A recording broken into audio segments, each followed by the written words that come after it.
I was hauling a load of red oak through Ridgewood Estates when the whole disaster started. And honestly, I should have seen it coming the moment I turned onto Maple Grove Boulevard that Wednesday morning in February. The logging truck beneath me rumbled like a dragon waking up from hibernation, its diesel engine producing that distinctive growl that made every window in the subdivision rattle as I passed. My name is Aaron Novak, and I had been running a small firewood business out in Lancaster County, Pennsylvania, for the past 8 years, ever since I left my corporate job in Philadelphia to do something that actually felt real. The load I was carrying was completely legal, properly secured with chains and binders, and my permits were sitting right there in the glove compartment where they always were. I had delivered firewood to old Mr. Henderson on Sycamore Drive dozens of times over the years, and he was one of my best customers. The man burned through nearly 15 cords every winter in that massive stone fireplace of his, and he always paid cash on delivery. This particular load was about 4 cords of seasoned red oak, split and ready to burn, stacked neatly on my flatbed. But as I made the turn past the pristine entrance sign with its ornate lettering and perfectly manicured flower beds, I saw her standing there on the sidewalk, like she was waiting for me. Patricia Cunningham, the HOA president of Ridgewood Estates, wearing a cream-colored pantsuit that probably cost more than my truck payment. Her arms crossed over her chest, and her face twisted into that expression of righteous indignation that only a certain type of person can truly master. I slowed down, partly because the speed limit in the neighborhood was 25 miles per hour, and I always followed traffic laws to the letter, but also because I could see she was already pulling out her phone. My gut told me this was not going to be a friendly wave and a nice morning greeting. Through my side mirror, I watched her raise the phone to her ear while staring directly at my truck. Her lips were moving rapidly, and even from this distance, I could see the angry gestures she was making with her free hand. I had about 6 more blocks to go before I reached Mr. Henderson's house, and I considered just driving straight there and getting the delivery done before whatever she was planning could catch up with me. But that felt like running away, and I had not built my business by running away from problems. I pulled the truck to the side of the road, engaged the parking brake, and climbed down from the cab. The morning air was cold enough that I could see my breath, and the sky was that pale gray color that promised snow before nightfall. My boots hit the pavement with a solid thunk, and I started walking back toward where Patricia was still on her phone. She saw me approaching and turned slightly away, lowering her voice. That was never a good sign. As I got closer, I could hear fragments of her conversation. "Yes, there is a massive commercial logging truck driving through our residential neighborhood," she was saying, her voice dripping with concern that sounded practiced.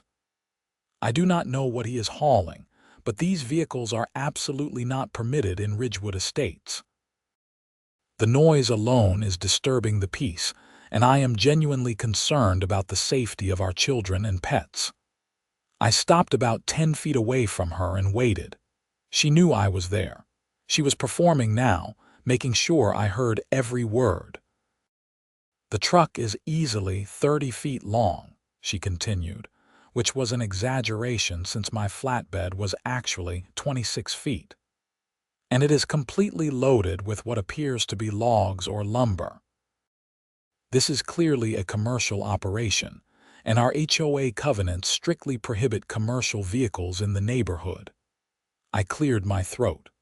"Madam, I am just delivering firewood to Mr. Henderson on Sycamore Drive. I have all my permits and documentation." She held up one finger at me in a dismissive gesture, not even making eye contact. "Yes, officer, the driver is here now trying to intimidate me, Please send someone as quickly as possible. I am at the corner of Maple Grove and Birch Lane. Intimidate her." I was standing 10 feet away with my hands in my jacket pockets, looking about as threatening as a golden retriever. She ended the call and finally turned to face me, her blue eyes cold. "You need to leave this neighborhood immediately." "I am delivering firewood to a paying customer who lives here," I said, keeping my voice level. "I have been making deliveries to Mr. Henderson for 8 years without any problems." "Well, things have changed," Patricia said.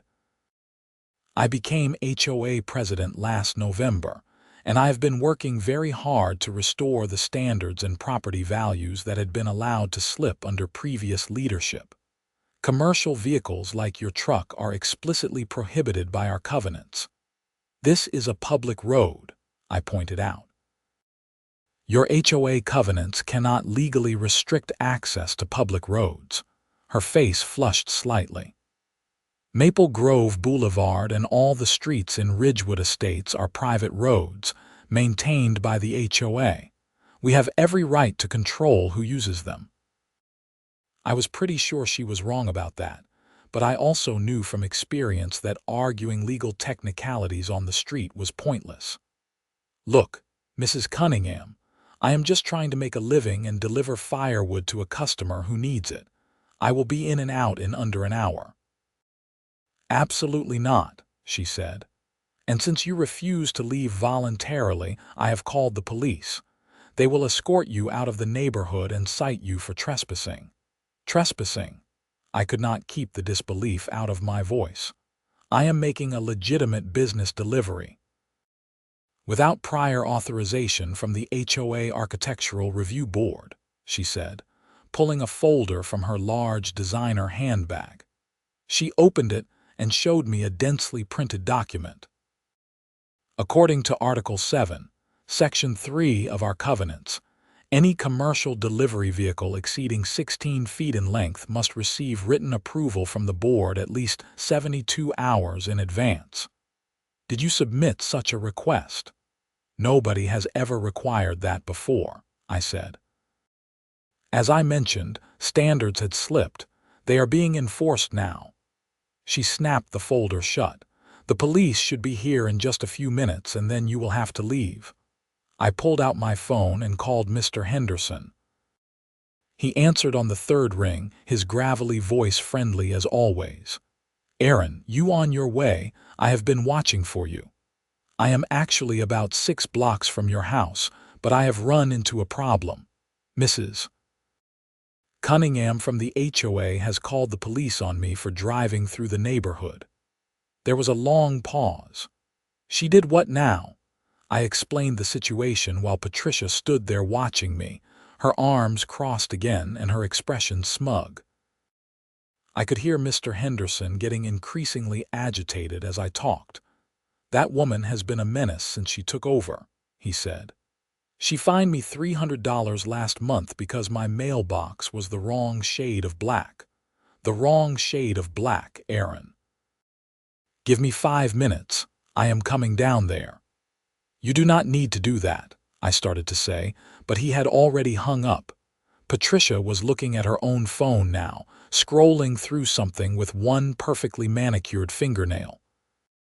"You know, I can see that your truck has Pennsylvania commercial plates. Do you even have proper insurance to be operating in a residential area?" "I have full commercial liability insurance, cargo insurance, and everything else required by law," I said. "Would you like to see my insurance cards too?" "That will be for the police to determine," she said. We stood there in awkward silence for a couple of minutes. A few cars drove past, their drivers slowing down to look at the logging truck and the two people having what was clearly an unpleasant conversation on the sidewalk. One driver, a woman probably in her 60s, rolled down her window. "Is everything all right?" she called out. "Everything is fine, Deborah," Patricia said quickly. "Just a situation being handled." Deborah looked at me, then at the truck, then back at Patricia. Is that the firewood delivery for George Henderson? He has been talking about it for a week. This driver is operating a commercial vehicle in violation of HOA regulations, Patricia said, her voice taking on that official tone again. Deborah frowned. Patricia, people get firewood delivered all the time. What are you talking about? Please move along, Deborah. This does not concern you. Deborah gave me an apologetic look and drove on. I was starting to think that maybe Patricia had made herself unpopular with more than just Mr. Henderson since taking over as HOA president. The sound of a car engine approaching made Patricia straighten up and smooth down her pantsuit. A Pennsylvania State Police cruiser came around the corner, its light bar off but the distinctive paint scheme unmistakable. My heart sank a little, despite knowing I had not done anything wrong. Dealing with law enforcement was never fun, even when you were completely in the right. But then the cruiser got closer and I recognized the trooper behind the wheel, and I had to fight to keep from smiling. The cruiser pulled up behind my truck, and the driver's door opened. Out stepped Trooper Marcus Novak, my cousin on my father's side, looking every inch the professional law enforcement officer in his pressed uniform and campaign hat. Marcus was 2 years older than me, had been with the state police for 12 years, and was one of the straightest shooters I knew. His expression was neutral as he walked toward us, his eyes taking in the scene with that trained cop awareness. But when he got close enough that Patricia could not see his face clearly, he gave me the tiniest hint of a wink. "Good morning," he said formally. "I am Trooper Novak. I received a call about a commercial vehicle operating in violation of neighborhood regulations." Patricia immediately launched into her complaint, her voice taking on a concerned citizen quality that was almost impressive in its phoniness. "Yes, officer, thank you so much for responding quickly. This man has driven this enormous logging truck into our residential neighborhood without any authorization from the HOA. Our covenants are very clear that commercial vehicles of this size are not permitted, and residents have expressed concerns about safety and noise." Marcus pulled out a small notepad and pen. "And you are Patricia Cunningham, president of the Ridgewood Estates Homeowners Association." She said it like she was announcing royalty. "I see." Marcus wrote something down, then turned to me. "Sir, can I see your license, registration, and proof of insurance?" "Absolutely, Trooper." I walked back to my truck with Marcus following. Once we were out of Patricia's earshot, he muttered under his breath, "What did you do to piss her off?" "Existed, apparently," I muttered back, climbing into the cab to retrieve my documents from the glove compartment. I handed everything down to Marcus, who examined them with theatrical thoroughness. He walked around the truck, checking the load securement, the tire conditions, the lights, everything. I knew what he was doing. He was making sure that there was absolutely nothing wrong that Patricia could use against me. After about 5 minutes of inspection, he walked back to where Patricia was waiting. I followed. "Madam, I have inspected the vehicle and documentation. Everything is in order. The driver has a valid commercial license, proper registration, and adequate insurance. The load is properly secured according to DOT regulations. There are no violations." Patricia's face went red. "But what about the HOA covenants? He cannot just drive through here without permission." "Madam, I can only enforce state traffic laws and criminal statutes. Civil disputes regarding HOA rules are not police matters. You would need to address that through civil court or your HOA procedures." "So you are not going to remove him from the neighborhood?" Marcus shook his head. "I have no legal basis to do that. He has not violated any traffic laws, and these are public roads." "They are private roads maintained by the HOA," Patricia insisted. "Actually, madam, I checked before I drove in here. All the roads in Ridgewood Estates are dedicated public rights of way according to county records. Your HOA may maintain them under an agreement with the township, but they are legally public roads. I cannot restrict legal traffic on a public road. I had been right, and the vindication felt good, though I tried not to let it show on my face. Patricia was practically vibrating with frustration now. This is unacceptable. I am going to call your supervisor. That is absolutely your right, madam, Marcus said calmly. My badge number is 4127. The non-emergency line for the barracks is 717-555-0147. Is there anything else I can help you with today? She glared at both of us, then spun on her heel and marched toward a white Mercedes SUV parked about half a block away. We watched her go. She seems pleasant, Marcus said once she was out of earshot. She is a real joy, I agreed. Thanks for having my back. I did not have your back, I just enforced the law, he said, but he was grinning now. Though I admit I am happy the law happened to be on your side, you heading to old Henderson's place. That was the plan before I got intercepted. Tell you what, Marcus said.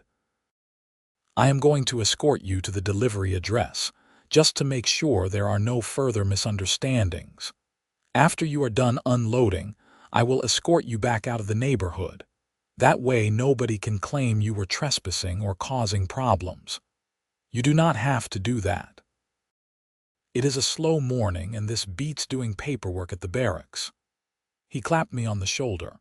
Plus, it will probably annoy Patricia Cunningham, which seems like a worthwhile goal. I climbed back into my truck, fired up the engine, and waited while Marcus got back in his cruiser. He pulled in front of me and turned on his lights, not the siren but the full light bar, red and blue flashing in the gray morning. Then he started rolling forward at a stately pace, and I followed. The effect was immediate and dramatic. We must have looked like a presidential motorcade coming down Maple Grove Boulevard. People came to their windows to watch. A few stepped out onto their porches. And there, behind us about a quarter-mile back, I could see Patricia's white Mercedes following. Marcus took us through the winding streets of Ridgewood Estates, past the elaborate houses with their perfect lawns and ornamental trees, the decorative lamp posts and brick mailboxes, the speed bumps every few hundred feet. It should have felt ridiculous, getting a police escort just to deliver firewood, but honestly it felt pretty great. We turned onto Sycamore Drive, and I could see Mr. Henderson's house up ahead, a massive colonial with gray stone facing and that huge chimney rising from the center of the roof. Mr. Henderson himself was standing in his driveway, and when he saw the police cruiser with lights flashing followed by my logging truck, his face broke into the biggest grin I had ever seen. Marcus pulled to the side of the road and I backed my truck into Henderson's driveway. Years of practice making the maneuver smooth despite the tight quarters. By the time I had the parking brake set and was climbing down from the cab, Mr. Henderson was already there. "Aaron, what in the world is going on?" he asked, though he was still grinning. "Mrs. Cunningham called the cops on me for driving through the neighborhood," I explained. "Trooper Novak here decided to escort me to make sure there were no further problems." Marcus had gotten out of his cruiser and walked over. Mr. Henderson looked at him, then at me, then back at him. "You two related? You have got the same jawline." "Cousins," Marcus confirmed. "Mr. Henderson, I need to ask, did you request this firewood delivery?" "I sure did, about 2 weeks ago. Been looking forward to it. I have gotten firewood from Aaron for years. He sells the best seasoned oak in Lancaster County. And you are a resident of this neighborhood." 32 years, Mr. Henderson said proudly. "Been here since before they even formed the HOA. Marcus made some notes. Just documenting everything in case there are questions later. I started unloading the firewood, and Mr. Henderson insisted on helping despite being in his mid-70s. We had a good system worked out. I would pull the logs off the truck and stack them on the driveway, and he would ferry them around to the covered storage area behind his house using a wheelbarrow. With both of us working, 4 cords of wood went pretty quickly. We were about halfway done when Patricia's white Mercedes pulled up to the curb. She got out, now with another woman in tow, this one younger, maybe late 30s, with dark hair pulled back in a severe bun and carrying a clipboard. Patricia marched up the driveway with her companion following. Marcus, who had been leaning against his cruiser, straightened up and positioned himself casually but clearly between them and where we were working. "George Henderson, I need to speak with you," Patricia announced. Mr. Henderson was wheeling a load of wood around the side of the house. He stopped and looked at her with obvious annoyance. "Patricia, I am a little busy right now. This cannot wait. You are in violation of multiple HOA covenants," she gestured to her companion. "This is Jennifer Morrison, our HOA attorney. We need to discuss your violations." Jennifer Morrison did not look particularly happy to be there, I noticed. She was looking around at the scene, the police cruiser with its lights still flashing, me unloading firewood, Mr. Henderson with his wheelbarrow, all of it. And she had the expression of someone who was beginning to suspect she had been dragged into something unnecessarily. "What violations?" Mr. Henderson demanded. Patricia pulled out her folder again. "First, you have hired a commercial service provider without submitting the required notification to the Architectural Review Board. Second, you are storing firewood in an unapproved structure. Third, you are creating a disturbance with excessive noise and commercial activity on a Wednesday morning." "I've been getting firewood delivered here for over a decade," Mr. Henderson said. "And the wood storage structure was approved by the HOA board in 2015. I have the letter somewhere." "The 2015 board made a number of questionable decisions that are currently being reviewed," Patricia said. "And regardless of past practices, the current covenants are clear." Jennifer Morrison cleared her throat. "Mrs. Cunningham, perhaps we should discuss this at a more appropriate time." "We are discussing it now," Patricia said firmly. She turned back to Mr. Henderson. "You need to send this truck away immediately and remove all the firewood that has been delivered. Then you will need to submit a formal application to the board if you want to have firewood on your property." "That is the most ridiculous thing I have ever heard," Mr. Henderson said, his voice rising. "This is my property. I pay my HOA fees on time.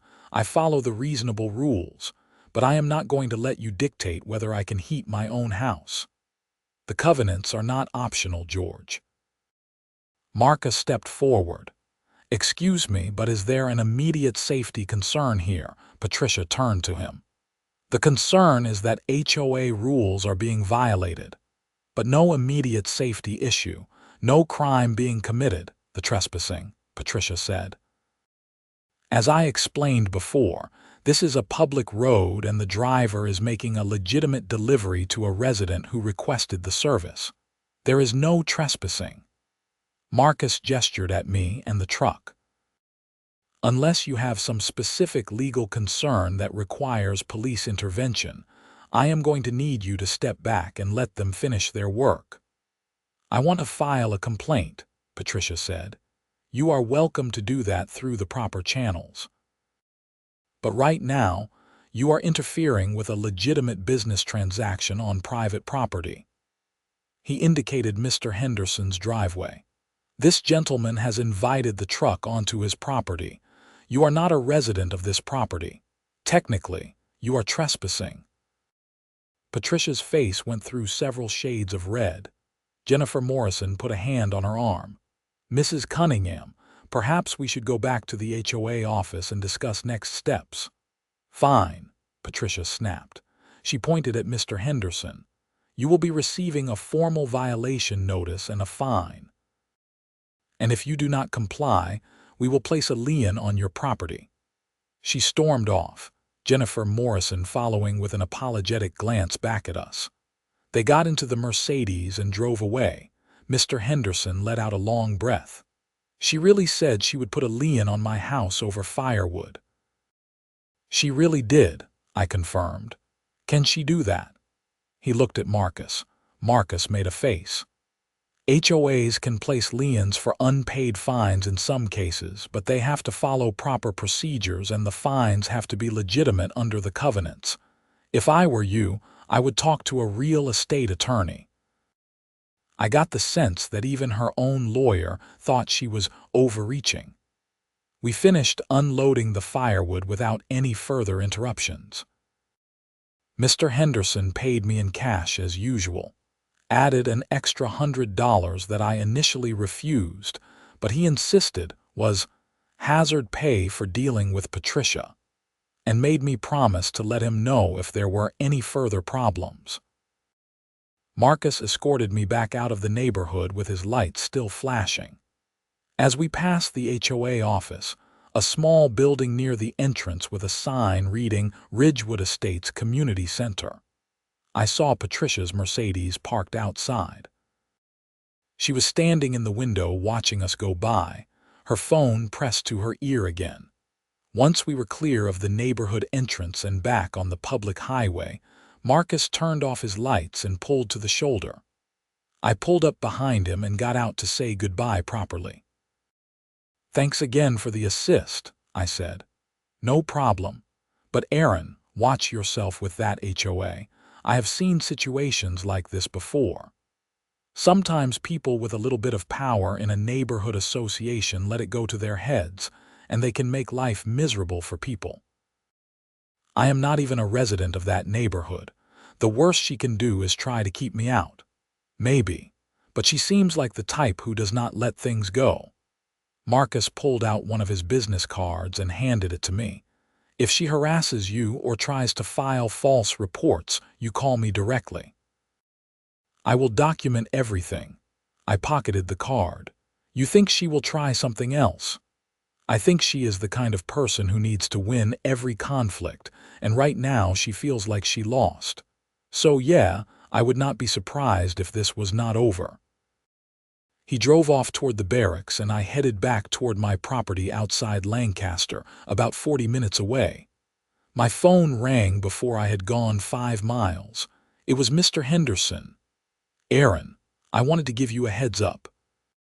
Patricia just called me and said that if I have you deliver firewood again, she will fine me $500 per delivery.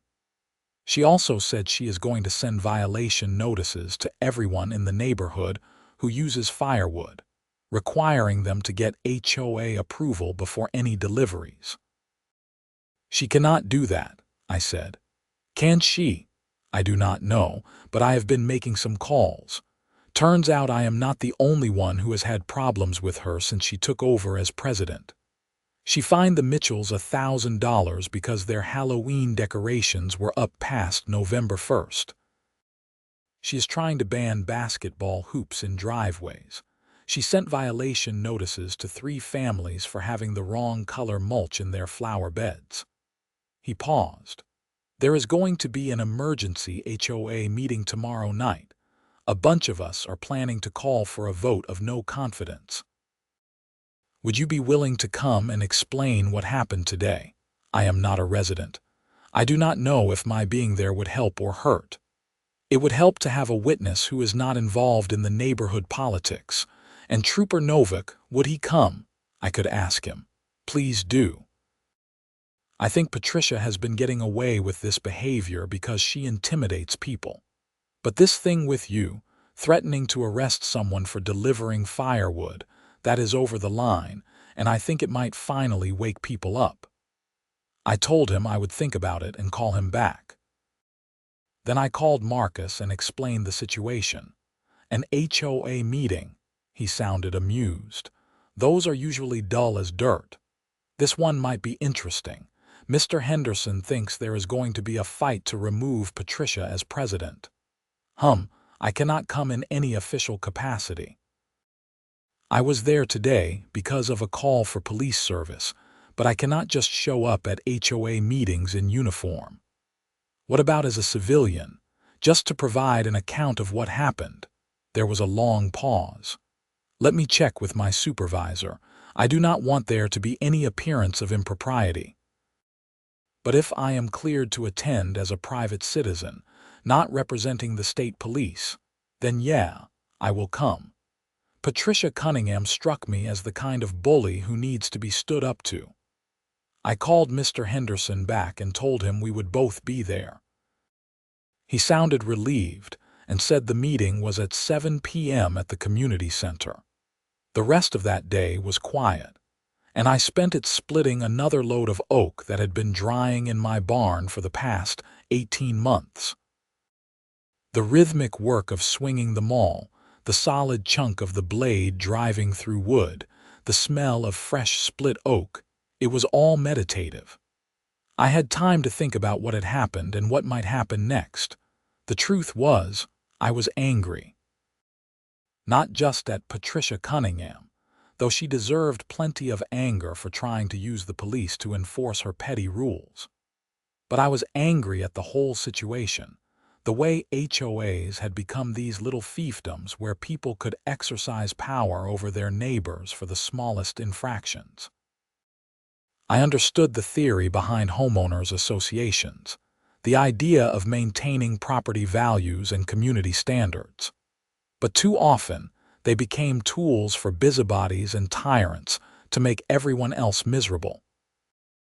And now, Patricia was trying to expand her reach beyond just harassing the residents of Ridgewood Estates. She was trying to control who could drive through the neighborhood, who could make deliveries, effectively creating a gated community without gates. The fact that Marcus had confirmed the roads were public made her actions even more outrageous. I finished splitting wood around 4 in the afternoon, stacked it in the barn to continue drying, and went into my house to clean up. My phone buzzed with a text message. It was from a number I did not recognize. The message read, "Mr. Novak, this is Jennifer Morrison, attorney for Ridgewood Estates HOA. I would like to speak with you privately before tomorrow's meeting. Please call me at your convenience." That was interesting. I called the number. Jennifer Morrison answered immediately. "Mr. Novak, thank you for calling back. I want to apologize for what happened this morning. I was not aware of the full situation when Mrs. Cunningham asked me to accompany her to Mr. Henderson's property." "Okay," I said cautiously.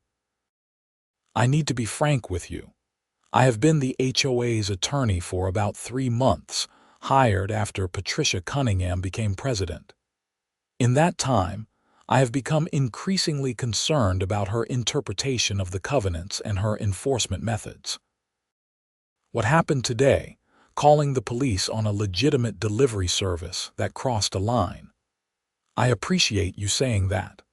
I understand there is a meeting tomorrow night and that you have been asked to attend. I wanted you to know that I will be there as well, and I will be advising the board that Mrs. Cunningham's actions regarding your truck may have exposed the HOA to potential liability. Liability. If you had been prevented from making your delivery, or if Trooper Novak had been pressured into taking improper action based on false information, the HOA could have been sued. Mrs. Cunningham used her position to make a false report to law enforcement. That is potentially a criminal matter. I had not thought about it in those terms. Are you saying I should press charges? I am saying that would be within your rights, though I am not advising you to do so. What I am advising is that the HOA board needs to be made aware of the serious nature of what occurred, and they need to consider whether Mrs. Cunningham should continue in her role as president. We talked for a few more minutes.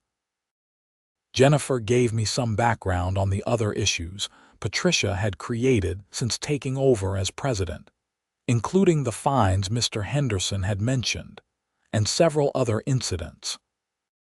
Apparently, there was a family who had received a $1,000 fine for painting their front door navy blue instead of black, and another who had been threatened with legal action for installing solar panels without HOA approval, even though state law protected the right to install solar panels. "She has created an atmosphere of fear in the neighborhood," Jennifer said. "People are afraid to do anything to their own homes without explicit permission. Some residents are talking about selling and moving rather than dealing with her. And the legal costs for the HOA have tripled since she took office because she keeps wanting to pursue enforcement actions for minor issues. Why have you stayed on as their attorney if you disagree with what she is doing?" "Because I hoped I could moderate her behavior and protect the HOA from her worst impulses. But after today, I do not think that is possible. If she is not removed as president tomorrow night, I will be resigning." After the call ended, I sat on my porch and watched the sun set behind the bare trees.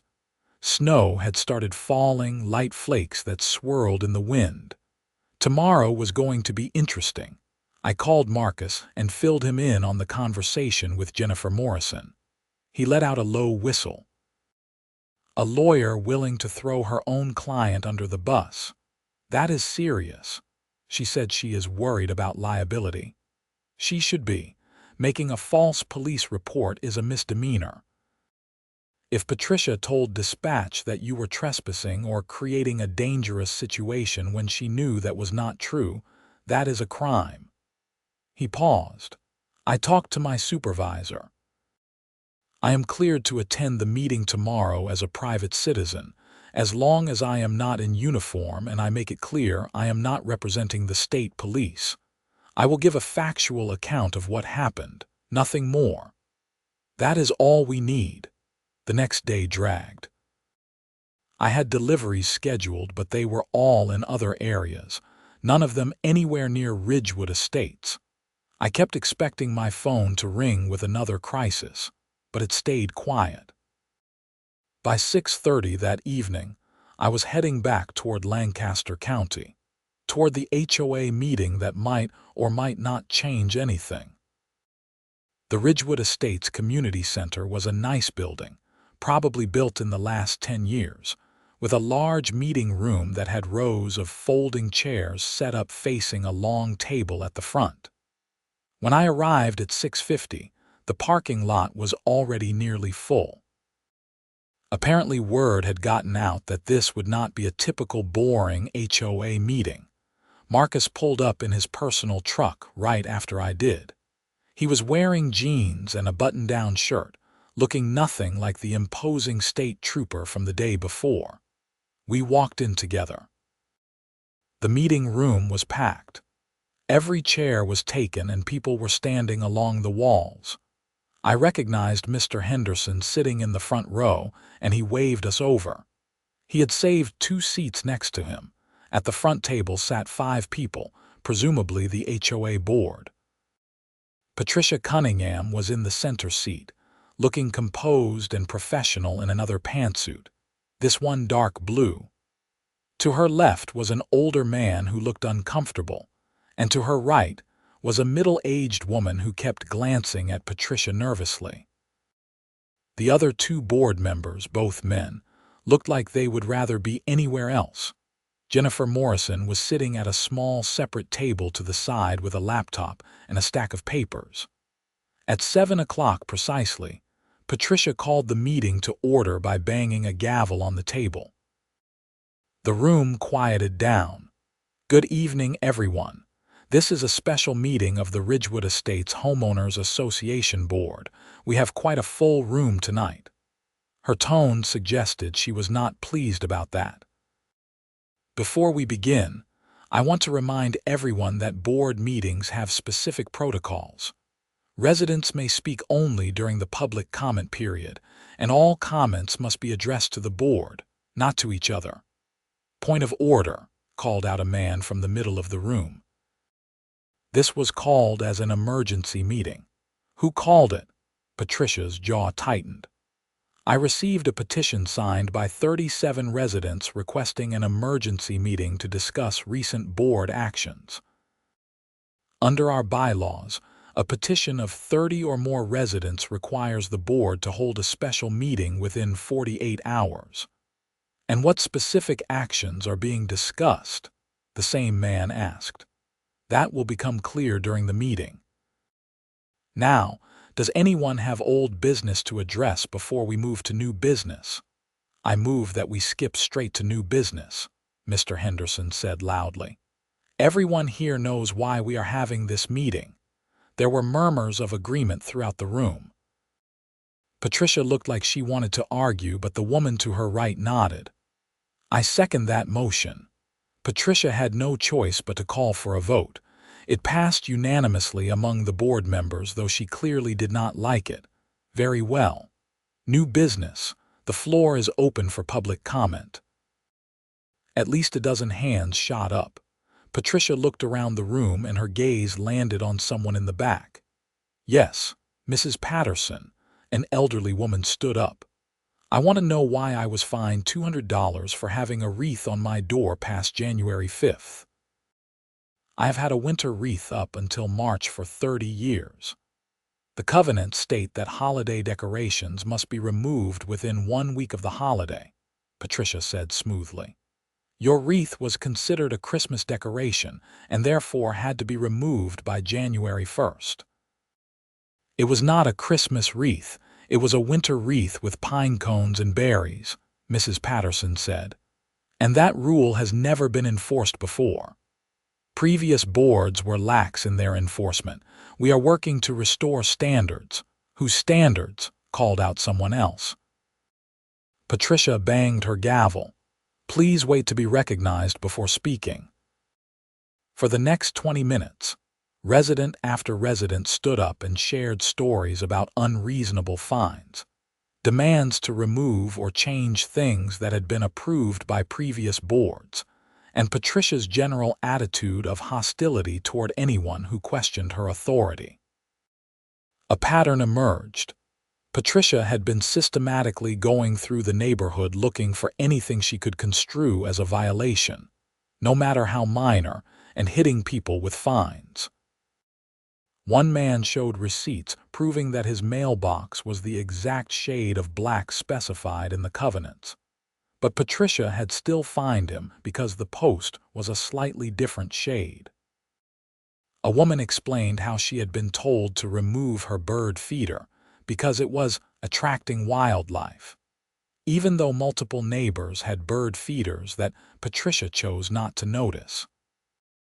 Through it all, Patricia sat with a tight smile, deflecting every criticism, insisting she was just following the covenants, suggesting that people were being overly sensitive or resistant to necessary standards. Finally, Mr. Henderson raised his hand and Patricia had no choice but to recognize him. He stood up slowly. Yesterday, Patricia called the police on a firewood delivery to my house. She claimed the delivery truck was trespassing and tried to have the driver arrested. The room erupted in shocked whispers. Patricia banged her gavel. That is a mischaracterization of events. The driver was operating a commercial logging truck in clear violation of our covenants regarding commercial vehicles. The covenants say no commercial vehicles may be parked overnight in driveways, Jennifer Morrison said quietly from her table. She was reading from a document. They say nothing about delivery vehicles. Patricia shot her a look. The spirit of the rule clearly includes large commercial trucks. The actual text of the covenant is what matters, not anyone's interpretation of its spirit, Jennifer said. And the actual text does not prohibit deliveries. I would like to hear from the driver himself, Mr. Henderson said. He is here tonight. Aaron Novak, would you stand up? I stood, feeling dozens of eyes turn toward me. Tell everyone what happened, Mr. Henderson said. I explained the events of the previous morning, keeping it factual and straightforward. I described how Patricia had called the police before even speaking to me, how she had claimed I was trespassing on public roads, how she had tried to intimidate me into leaving. "And what did the police officer determine?" Mr. Henderson prompted. Trooper Novak found that I had not violated any traffic laws, that all my documentation was in order, and that I had every legal right to make the delivery. He also confirmed that the roads in the neighborhood are public roads, not private property of the HOA. More gasps and muttering. Patricia was gripping her gavel so tightly her knuckles were white. "That state trooper was biased," she said. "I did research. Aaron Novak and Trooper Marcus Novak are cousins. The officer showed favoritism to his family member. Actually, the trooper who responded did not know I was making a delivery in this neighborhood," I said. "When dispatch sends a trooper to a call, they do not always know who will be on scene. Marcus responded because this area is part of his patrol zone. And he did not show favoritism, he enforced the law as written." "Trooper Novak is also here tonight," Mr. Henderson said. "Marcus, would you stand?" Marcus stood. Several people recognized him from the day before, and there were nods of recognition. "Trooper Novak is not here in any official capacity," Mr. Henderson continued. "He is here as a private citizen to provide his account of what happened. Marcus, would you tell us what you found when you responded to the call?" Marcus explained everything in his calm, professional manner. He talked about how Patricia had reported a large commercial truck operating dangerously in the neighborhood, how he had responded and found a properly licensed and insured driver making a legitimate delivery. He confirmed that he had checked and found that all roads in Ridgewood Estates were dedicated public rights of way. He explained that he had found no violations of any kind and no legal basis to remove me from the neighborhood. "I provided a police escort purely to prevent any further false reports or confrontations," he finished. "In my professional opinion, the initial call to police was not supported by facts and could potentially constitute filing a false report." The room went dead silent. Patricia stood up abruptly.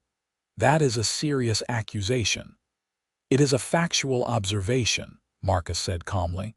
"You reported to dispatch that a large commercial vehicle was operating dangerously and possibly illegally in the neighborhood. When I arrived, I found that none of that was true. The vehicle was not operating dangerously, was not in any way illegal, and the driver was engaged in legitimate business. I believed there was a violation of our HOA covenants," Patricia said. "HOA covenants are civil matters. They are not police matters unless there is an underlying criminal violation. You know that, Mrs. Cunningham, or you should. Calling police to enforce civil HOA rules is an abuse of emergency services." One of the other board members, the older man to Patricia's left, leaned forward. "Patricia, is this true? Did you call the police knowing it was just an HOA covenant issue?" "I believed there was a safety concern," she said, but her voice had lost some of its confidence. "That is not what you told me yesterday," the same board member said. He looked out at the room. "My name is Robert Stevenson. I am vice president of the board. Patricia briefed us yesterday afternoon about the incident, and she told us she had called police because the HOA needed help enforcing our rules. She did not mention safety. She specifically said she wanted the police to make the driver leave because he had not gotten HOA approval."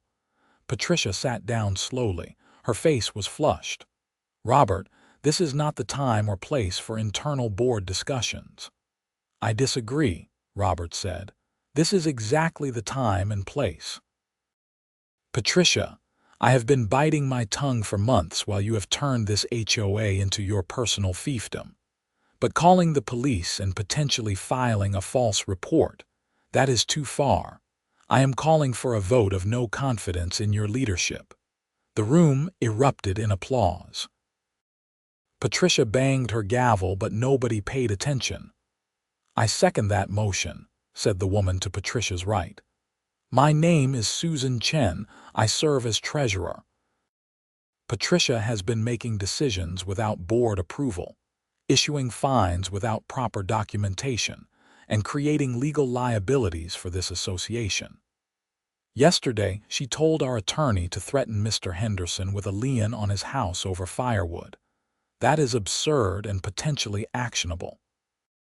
"I was enforcing the covenants," Patricia said. Her voice had risen to almost a shout. "You were harassing residents," Susan said. "There is a difference." Jennifer Morrison stood up. "If I may address the board, as HOA attorney, I need to inform you that Mrs.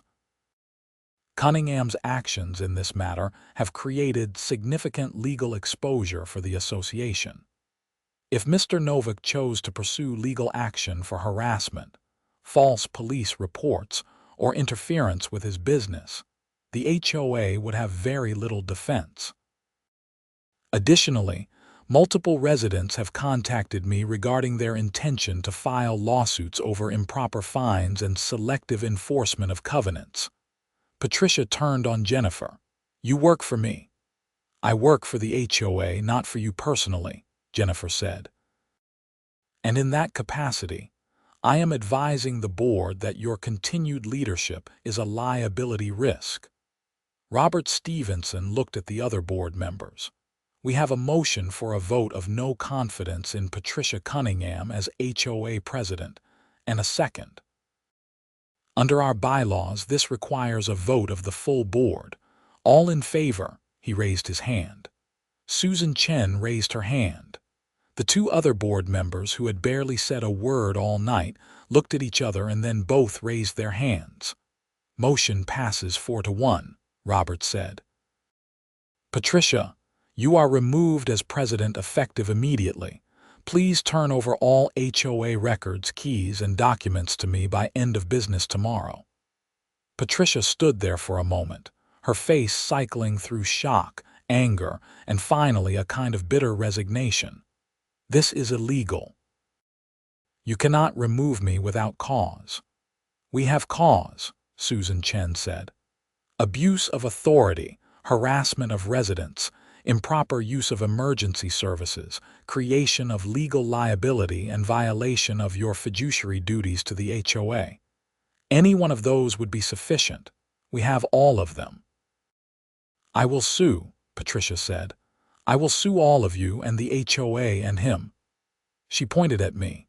"You can try," Jennifer Morrison said, "but I would advise you to consult with your own attorney before taking any legal action.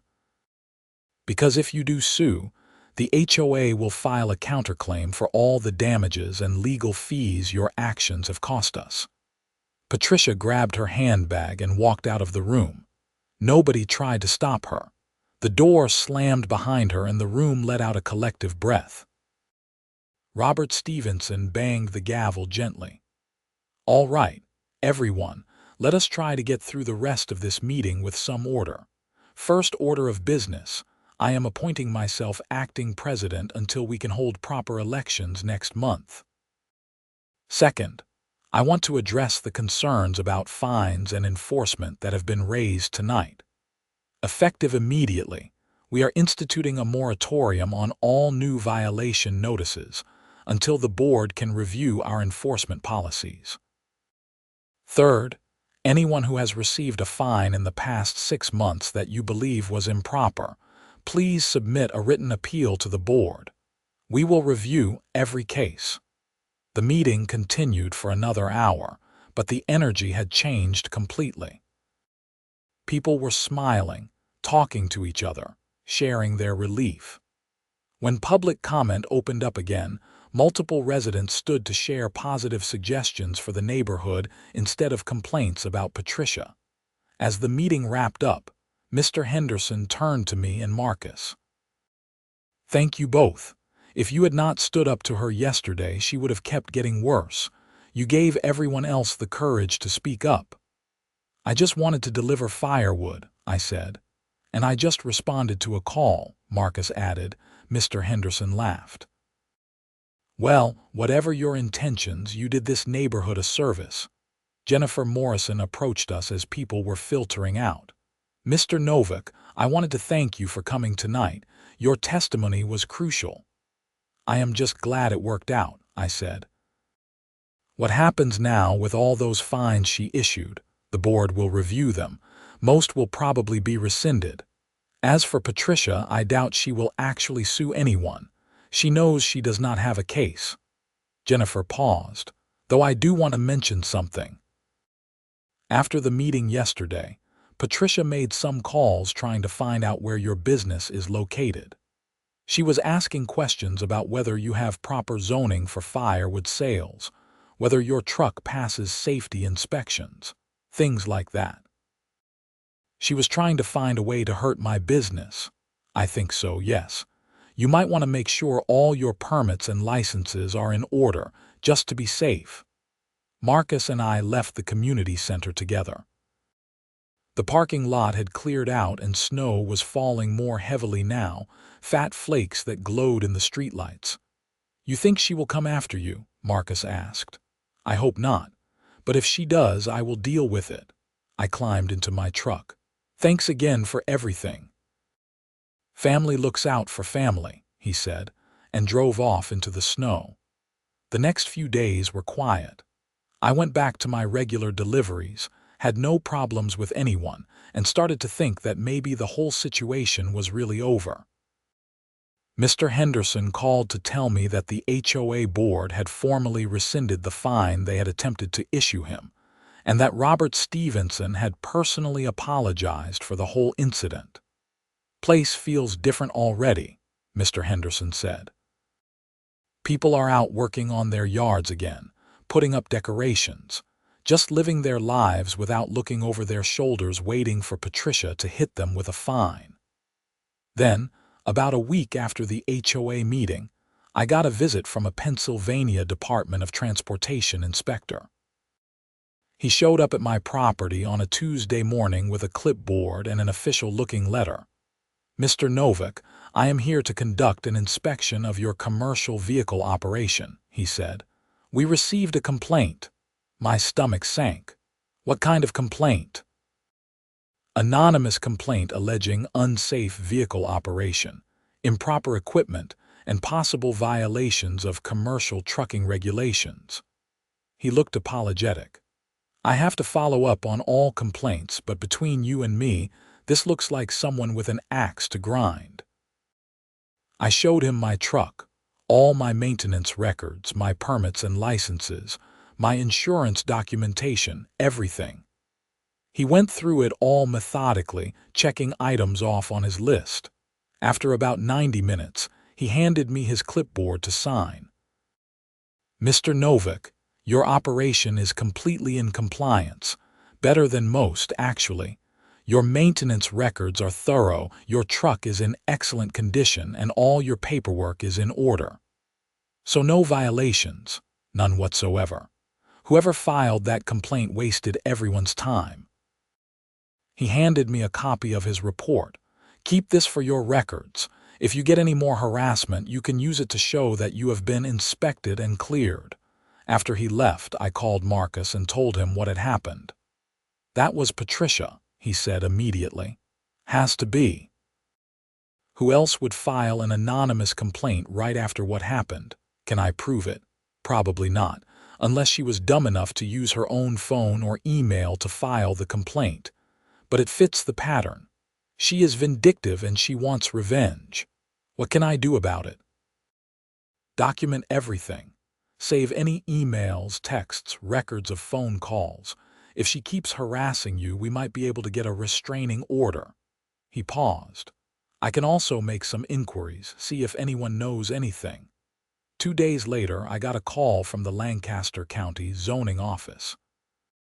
They wanted to inspect my property to verify that I was in compliance with home business regulations.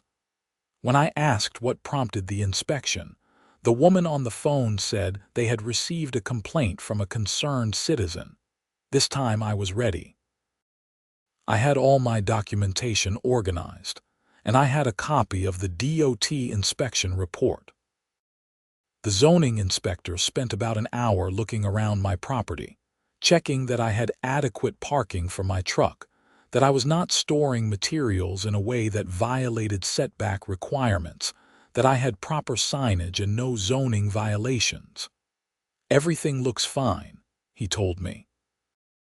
"You have a pretty well-run operation here. Honestly, I do not know why anyone would complain." "I have a pretty good idea," I said, and told him about the situation with Patricia Cunningham. He shook his head. "I see this sometimes. Someone gets mad, decides to make life difficult for someone else by filing complaints with every agency they can think of. It is harassment, plain and simple, but it is hard to stop unless you can prove who is doing it." Over the next 3 weeks, I also got visits from the fire marshal checking for fire code violations, the EPA checking for illegal dumping or contamination, and the IRS sent me a letter saying my business tax returns were being audited. Every single inspection, investigation, and audit found nothing wrong because there was nothing wrong to find. But each one cost me time, stress, and in the case of the IRS audit, money for an accountant to help me respond. I called Jennifer Morrison. "I need advice. Someone is filing false complaints about my business with every government agency they can think of. I am pretty sure it is Patricia Cunningham, but I cannot prove it. How many complaints?" "5 so far. Zoning, fire marshal, EPA, and IRS." Jennifer was quiet for a moment. "That is harassment.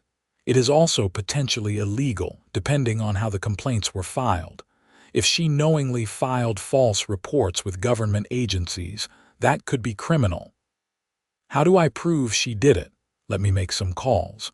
I still have some contacts who might be able to help." 2 days later, Jennifer called me back. "I found something interesting. I have a friend who works in the county administration office." She pulled records for me off the record. "All 5 complaints about your business were filed using the same online portal, from the same IP address, at different times over a 3-week period." "Can you trace the IP address?" "Not officially, not without a subpoena. But my friend was able to narrow it down to a block of addresses, and that block includes Patricia Cunningham's home address." "That is not proof she filed them, though, right?" "Not enough for criminal charges on its own, but it is evidence, and there is something else. The complaint to the EPA specifically mentioned that your firewood business might be contributing to deforestation and illegal logging. It cited a delivery you made to a home in Ridgewood Estates, Mr. Henderson's house." "Exactly. That is a detail that only someone familiar with your business and your delivery route would know. That is pretty specific." I called Marcus and explained what Jennifer had found. He thought about it for a minute. "Okay, here is what we are going to do. I am going to file an official incident report documenting the pattern of harassment. I will include all the inspection reports showing no violations were found, Jennifer's information about the IP address, and the specific detail about the Ridgewood Estates delivery. That creates an official record. Will that stop her? Maybe not on its own. But I am also going to reach out to the district attorney's office. If Patricia is filing false complaints with government agencies, and we can show a pattern of behavior aimed at harassing you, the DA might be interested in pursuing charges." "Criminal charges, possibly. Filing a false report with a government agency is a crime. If she did it 5 times, those are 5 separate offenses. And if the DA can prove she did it with intent to harass or cause harm, that is aggravated harassment." 3 days after that, Marcus called me. "The DA wants to talk to you. Can you come to the county courthouse tomorrow morning at 10? I met with Assistant District Attorney Rachel Foster in a small conference room. She was maybe 40, professional and direct, with a stack of documents spread out on the table in front of her. "Mr. Novak, Thank you for coming in. I have been reviewing your case, and I think we have enough evidence to pursue charges against Patricia Cunningham. What kind of charges? 5 counts of filing a false report with a government agency and 1 count of harassment. Pennsylvania law is pretty clear that knowingly filing a false complaint with the intent to harass or intimidate someone is illegal. Can you prove she filed them? Rachel tapped the stack of documents. We subpoenaed the records from the online portal. All 5 complaints came from Patricia Cunningham's home IP address. She used a fake name on some of them, but the IP address does not lie. We also subpoenaed her email and found correspondence where she was researching different agencies she could file complaints with. She wrote that down in email. People are surprisingly careless sometimes. She was emailing with another former HOA board member, someone who resigned before you had your incident. The emails show clear intent to harass you and damage your business in retaliation for the HOA meeting. So what happens now? We will issue an arrest warrant. She will be arrested, arraigned, and given a chance to post bail. Then the case will proceed through the court system. If she is convicted on all counts, she could face up to 3 years in prison and fines up to $15,000. The thought of Patricia Cunningham going to jail felt surreal. How long will this take? Depends. If she pleads guilty, it could be over in a few months. If she goes to trial, maybe a year or more. But either way, I am confident we will get a conviction. The evidence is solid. 2 days later, Marcus called me. Patricia Cunningham was arrested this morning. She posted bail and is out, but she is facing 6 criminal charges. The DA issued a press release. A press release? Yeah, they do that sometimes when a case involves a public figure or an issue of public interest. Abuse of HOA authority has been in the news a lot lately, so I think they want to make an example. I looked up the press release online. It was straightforward and factual, outlining the charges against Patricia Cunningham and explaining that she had allegedly filed multiple false reports with government agencies in an attempt to harass a local business owner. The press release did not mention me by name, but it did mention that the harassment stemmed from an incident where Cunningham had called police on a delivery driver in Ridgewood Estates. The local news picked up the story. By that evening, there were articles in the Lancaster newspaper and clips on the local TV news. The story angle was about HOA overreach and abuse of power, with Patricia as the villain. Several Ridgewood Estates residents gave interviews talking about the fines and harassment they had experienced under her leadership. Mr. Henderson called me that evening. "Aaron, have you seen the news?" "I have. The whole neighborhood is buzzing. People are actually celebrating." You know what happened today? Robert Stevenson announced that the HOA board is rewriting the enforcement policies to prevent this kind of thing from happening again. They are limiting fines to actual violations that affect safety or property values, and they are requiring board approval for any fine over $100. That is good. It is more than good. It is a complete culture change. You standing up to Patricia, that was the catalyst for all of this. But I did not feel like a hero. I just felt tired. The stress of the past month, the constant inspections and investigations, the worry about my business, all of it had taken a toll. The court case moved forward over the next few months. Patricia hired a lawyer who tried to argue that she had a good faith belief the complaints were legitimate, but the evidence was overwhelming. The emails alone showed clear intent to harass and intimidate me. Her lawyer tried to negotiate a plea deal. In late May, nearly 4 months after the initial incident with the Firewood delivery, I sat in a courtroom and watched Patricia Cunningham plead guilty to 3 counts of filing false reports and 1 count of harassment. The other charges were dropped as part of the plea agreement. The judge was not gentle with her. "Mrs. Cunningham, you abused your position of authority in your community to wage a personal vendetta against someone who had done nothing wrong. You wasted the time and resources of multiple government agencies. You attempted to destroy an innocent man's business because your ego was bruised. This court takes such behavior very seriously."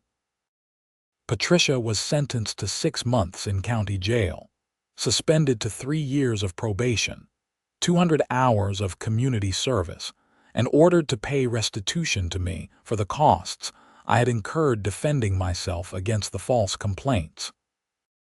The amount came to just over $8,000, covering the accountant fees for the IRS audit and my time lost dealing with inspections.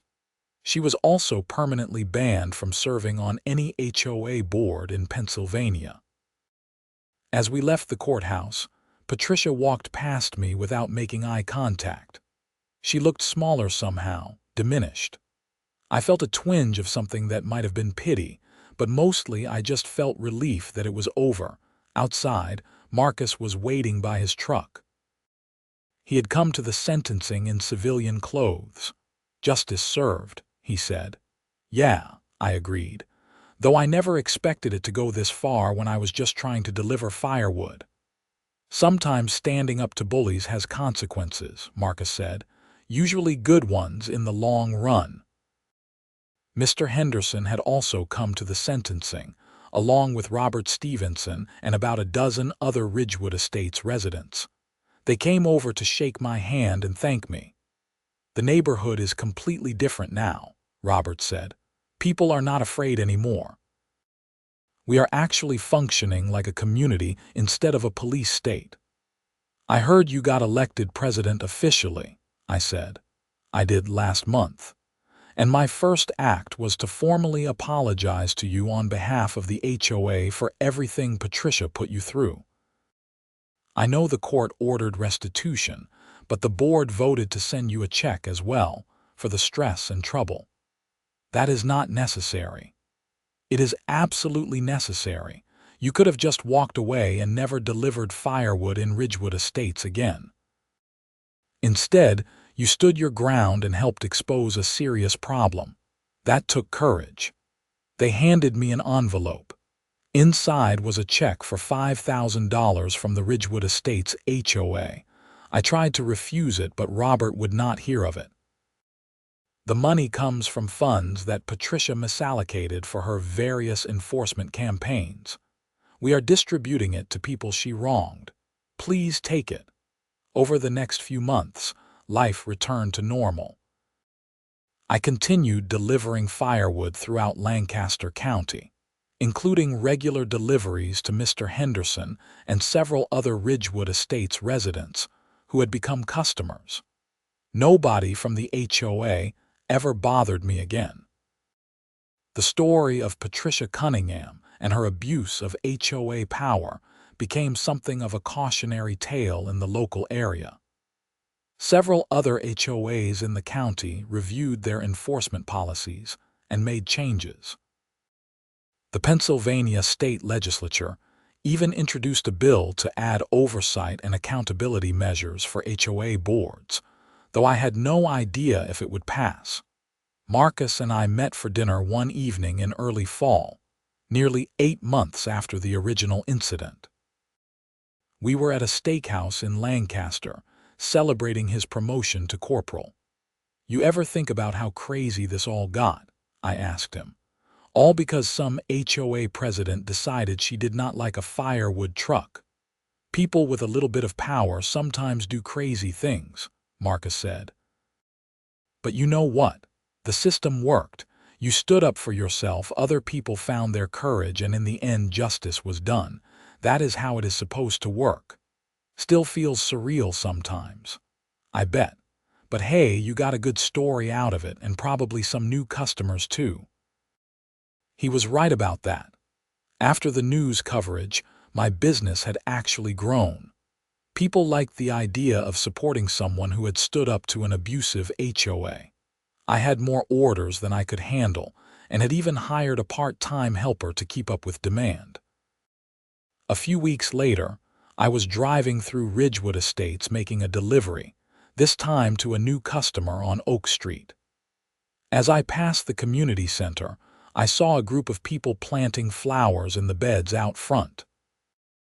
Robert Stevenson was there with a shovel, along with several other residents, including Mr. Henderson. I pulled over and got out to say hello. "Aaron, good to see you," Robert said, brushing dirt off his hands.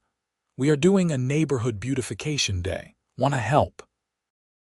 "I have a delivery to make, but maybe after." "We will be here all afternoon. There is pizza and drinks in the center." It struck me how different the atmosphere was. People were smiling, joking with each other, working together on a community project. This was what an HOA was supposed to be about.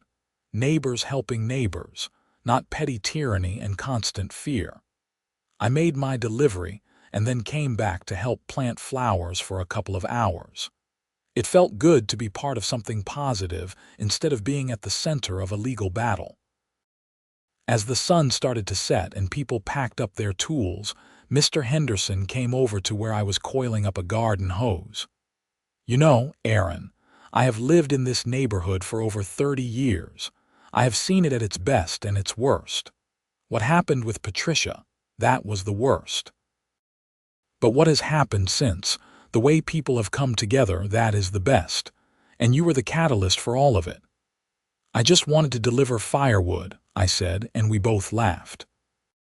Driving home that evening, my truck empty now, the sun painting the sky orange and purple behind me, I thought about everything that had happened. It had started with such a simple thing, just doing my job, making a delivery to a customer. And it had spiraled into something much bigger, touching dozens of lives, exposing abuse, leading to criminal charges and real consequences. But in the end, it had also led to positive change. A neighborhood freed from fear, people empowered to stand up for themselves, systems and policies reformed to prevent future abuse. That mattered more than all the stress and trouble. I thought about Patricia Cunningham too, serving out her probation, banned from ever wielding that kind of petty power again. Part of me hoped she had learned something from the experience, that maybe she would look back and realize how badly she had behaved. But I suspected that people like her rarely changed. They just found new ways to make themselves feel important at other people's expense. The important thing was that she could not hurt anyone anymore, at least not through abuse of HOA authority. My phone rang as I pulled into my driveway. It was a new customer calling to schedule a firewood delivery for next month. As I wrote down the address and details, I realized it was another house in Ridgewood Estates. "I heard about you from George Henderson," the woman said. "He said you deliver quality firewood and you are not afraid to stand up to bullies." "I just deliver firewood, madam," I said, "but I will be happy to set up a delivery for you." "Wonderful, and do not worry about any HOA nonsense." Robert Stevenson made it very clear that delivery trucks are welcome in the neighborhood. After hanging up, I sat in my truck for a moment, looking at my property, my barn full of seasoned wood, my well-maintained equipment. I had built this business from nothing, and I had defended it when someone tried to tear it down. That felt like something worth being proud of. The whole experience had taught me something important. Most people, when faced with unreasonable authority or petty tyranny, just want to avoid conflict. They will pay the unfair fine, follow the unreasonable rule, or just go away rather than fight back. And that is exactly what allows bullies like Patricia Cunningham to thrive. They count on people being too tired, too busy, or too intimidated to push back. But when someone finally does push back, when someone says no and stands their ground, it can change everything. Not just for them, but for everyone around them. I had not set out to be that person. I had just wanted to deliver firewood. But sometimes life puts you in a position where you have to choose between backing down or standing firm, and I was glad I had chosen to stand firm. The next morning I was out splitting more wood, getting ready for the winter rush that would start in another month or two. The rhythmic thwack of the maul, the smell of fresh split oak, the physical satisfaction of productive work, it all felt right. Marcus stopped by around noon on his lunch break. He was in uniform, officially on duty, but he parked in my driveway and got out to watch me work for a minute. "You know, that whole thing with Patricia, it made me think about my job differently," he said. "How so?" "I respond to a lot of calls where people are using police as a weapon against someone else. Neighbor disputes, HOA complaints, that kind of thing. People call and exaggerate or even lie to try to get us to take their side. I always tried to be fair, but after seeing how Patricia tried to manipulate the system, I am even more careful now to make sure I am getting the whole story before taking any action. That is probably good policy." "It is. But it also makes me sad, you know. People should not be weaponizing police like that. We are supposed to protect and serve, not be pawns in someone's personal vendetta." We talked for a while longer, then Marcus headed back to his patrol and I went back to splitting wood. The afternoon passed peacefully. No drama, no conflict, just good, honest work. That evening I drove over to Lancaster for dinner with Jennifer Morrison. We had stayed in touch after everything ended, and she had invited me to celebrate the successful launch of her new law practice. After resigning from the Ridgewood Estates HOA, she had gone out on her own, specializing in representing homeowners and residents against abusive HOAs. "Business has been incredible," she told me over drinks. "Turns out there are a lot of people out there dealing with HOA problems, and after our case got publicity, they have been calling me. I have taken on 6 new clients in the past 2 months. "That is great," I said. "It is all because you stood up to Patricia. You showed that HOAs are not untouchable, that there are consequences when they abuse their authority. That gave other people hope that they could fight back too." "I never meant to become the face of anti-HOA activism," I said. "Maybe not, but that is what happened, and it is a good thing." Jennifer raised her glass. "To standing up to bullies wherever they are." We clinked glasses and drank to that. As fall turned to winter, I stayed busy with deliveries. The cold weather meant everyone was burning through their firewood supplies, and I was working 6 days a week keeping up with demand. It was good, satisfying work, and I felt fortunate to have built something successful. One cold December morning, I was making a delivery in a different neighborhood, a smaller development without an HOA, when the customer told me about a problem her friend was having. "She lives in a neighborhood with one of those homeowner associations," the woman said. "And they are trying to fine her for having the wrong color Christmas lights. Can you believe that? They want white lights only, and she put up colored lights like she has every year for 20 years. I thought about Patricia Cunningham and her petty enforcement of petty rules. She should fight it. Get a lawyer if she needs to. HOAs have power, but it is not unlimited. I told her about what happened with you and that awful woman from Ridgewood Estates. She was wondering if your lawyer might be able to help her. I gave her Jennifer Morrison's card. Tell your friend to call her. Jennifer specializes in exactly this kind of thing. Word of mouth is a powerful thing. Over the following months, I became something of an informal referral source for people dealing with HOA problems. They would hear my story, reach out to me, and I would connect them with Jennifer or give them advice on standing up for their rights. It was not something I had planned or wanted, but it felt right. I had been through the experience. I knew what it took to fight back, and I could help other people find their courage. By the time spring came around again, A full year after the incident that had started everything, Ridgewood Estates had become one of my best service areas. I was making regular deliveries to 8 different houses in the neighborhood, and Robert Stevenson had even hired me to deliver firewood for a community bonfire event they were planning.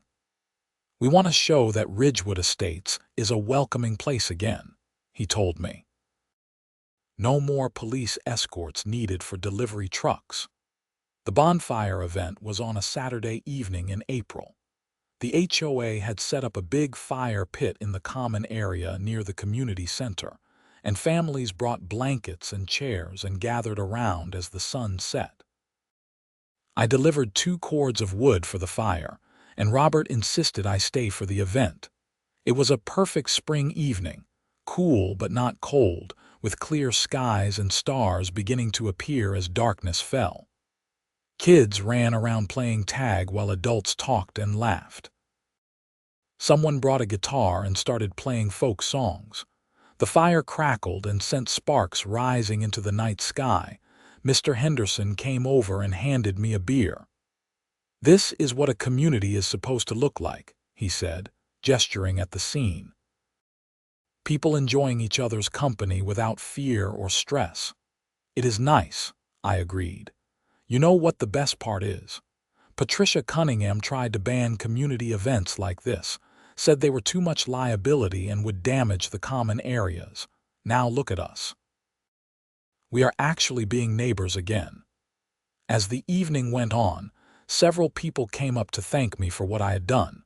Some of them I recognized from the HOA meeting a year ago, others were new faces. But they all had the same message. Standing up to Patricia had changed the neighborhood for the better. I felt embarrassed by the attention. I really had just been trying to deliver firewood, but I also felt grateful that something good had come out of all the conflict and stress. Driving home that night, my truck empty again, I reflected on the strange journey the past year had been. From a simple delivery interrupted by an angry HOA president, to police involvement, to an escalating campaign of harassment, to criminal charges and court proceedings, to finally arriving at this place where a neighborhood was healing and moving forward. It had been stressful and at times scary. But it had also been worth it. And the next time I encountered someone abusing authority, whether it was an HOA president or anyone else, I would not hesitate to stand my ground again. Because that is what decent people have to do. They have to push back against bullies and tyrants, even when it is uncomfortable or difficult. Otherwise, the bullies win. Marcus called me a few days later with interesting news. "Remember how the legislature was working on that HOA reform bill? It passed. The governor signed it into law yesterday." "What does it do?" "Bunch of things.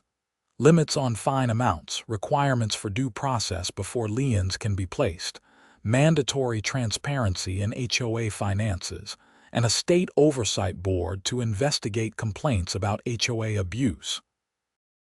It is actually pretty comprehensive. Think it will make a difference? I hope so. At least now people have somewhere to turn if their HOA goes rogue. They are calling it the Homeowner Protection Act. The Homeowner Protection Act. I like the sound of that. As spring turned to summer and then fall again, life settled into a comfortable rhythm. My business continued to grow. Marcus got another promotion. Jennifer Morrison's law practice thrived.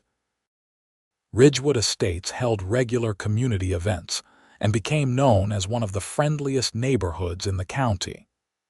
Even Mr. Henderson seemed to have more energy, freed from the stress of dealing with Patricia's constant harassment. I heard through the grapevine that Patricia had moved out of Ridgewood Estates and left the state. Nobody knew where she went and nobody seemed to care. She had become a cautionary tale, a reminder of what happens when someone lets a little bit of power go to their head.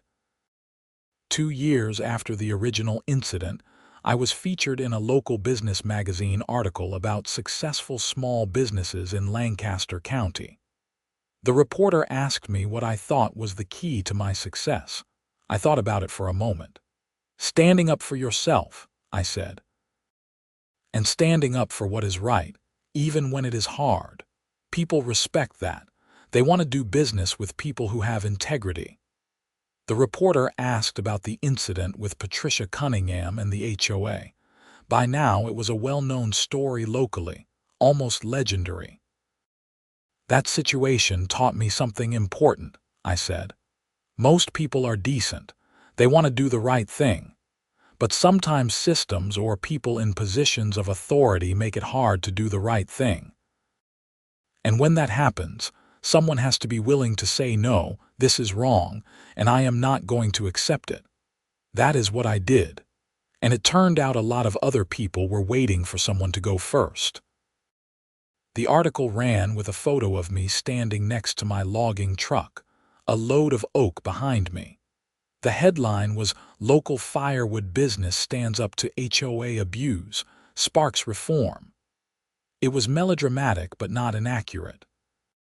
After the article came out, I got calls from people all over the state asking for advice on dealing with their own HOA problems.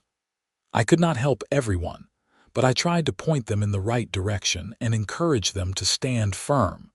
And I kept delivering firewood, because that is what I do. It is honest work, hard work, and it serves a real need. People need heat in the winter. They need firewood for their stoves and fireplaces, and I am happy to provide that service. The roads through Ridgewood Estates are still public roads, despite what Patricia Cunningham believed. I drive through there regularly now, my truck loaded with oak or maple or hickory, and nobody calls the cops. Nobody threatens me. Nobody tries to fine anyone for accepting a delivery. Instead, people wave as I drive by. Kids on bicycles stop to watch the big truck rumble past. The neighborhood has embraced the idea that delivery trucks are just part of normal life, nothing to be afraid of or try to control. And sometimes, when I make a delivery to Mr. Henderson or one of my other customers in Ridgewood Estates, I think about that February morning 2 years ago when everything started. When Patricia Cunningham stood on the sidewalk calling the police, probably thinking she would easily intimidate me into leaving. She had no idea that my cousin was a state trooper. She had no idea I would stand my ground. And she had no idea that her abuse of power would eventually lead to her own downfall, and to real reform that would protect other people from HOA tyranny. Life is funny that way. You never know when a simple moment, a simple decision to stand firm rather than back down, will change everything. But I am glad I made that decision, and I would make it again.